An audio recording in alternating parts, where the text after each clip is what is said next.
Hawakan at titigan mo lamang ang kanyang larawan upang mababaliw siya sa sobrang pagmamahal sa inyo.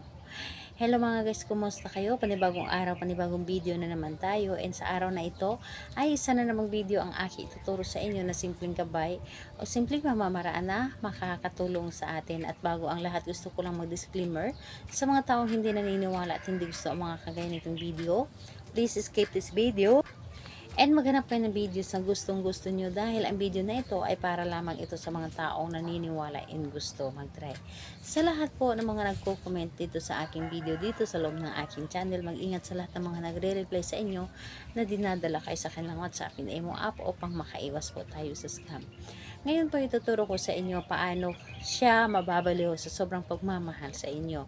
Siyempre naman, kahit naman ay sino ay gustong gusto natin na yung mga partner natin ay sobrang mababaliw sa pagmamahal sa atin dahil ang sarap na pakiramdam na pinaparamdam sa atin ng ating mga partner na mahal nila tayo.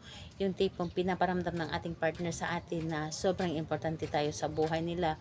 Yung tipong wala na silang ibang hahanapin pa dahil ikaw lamang ay sapat na para sa kanya at hindi na ito maghanapan ng iba. Pwede po itong gawin sa parehas ang kasarian, babae and lalaki ito lalaki. And syempre sa ating babae at lalaki na magpartner. And ayun po, pwede mo itong gawin kahit na kayo ay magkalapit at magka-LDR sa isa't isa. Dito po is ang kailangan mo lamang dito ihanda. Pwede ka maghanda ng larawan na nasa loob ng inyong cellphone or larawan na hawak mo mismo, yung naka-photocopy mismo. Depende sa inyo kung ano ang meron kayo na larawan niya. Pero magka-LDR kayo, so pwede na yung larawan niya na nasa loob ng inyong cellphone.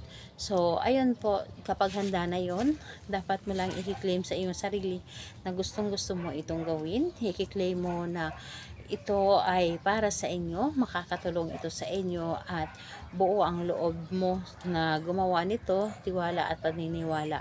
So, ayun po, kapag ready ka na, ay pwede mo na itong umpisahan. So, ganito po ang gagawin mo. Kunin mo ang inyong cellphone or larawan ng inyong target. Kunin mo at titigan mo lamang ito sa kanyang mga mata. Or titigan mo ito at kausapin mo lamang ito. Sabihin mo, mahal na mahal kita at wala na akong ibang hahanapin pa dahil ikaw ang gusto ko makasama habang buhay at mamahalin mo rin ako na higit pa sa iyong sarili. Ako lamang ang mamahalin mo habang buhay at hindi na mo kakayanin na mawala ako sa buhay mo. Hindi mo kakayanin na magkalayo tayo. Hindi mo kakayanin na hindi mo kakayanin na mawala ako sa buhay mo.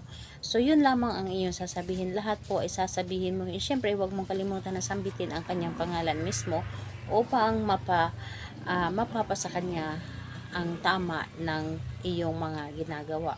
So, ayun po. Kailan ito pwedeng gawin? I-recommend ko po ito sa inyo. Gawin niyo ito bago kayo matulog sa gabi dahil mas malakas ang energy or mas malakas ito tutuparin ng universe kapag ito ay ginagawa ninyo sa gabi, lalo na kapag tahimik na ang paligid. So, ayun po, gawin mo ito ng buong puso, gawin mo ito ng malakas ang paniniwala at tiwala.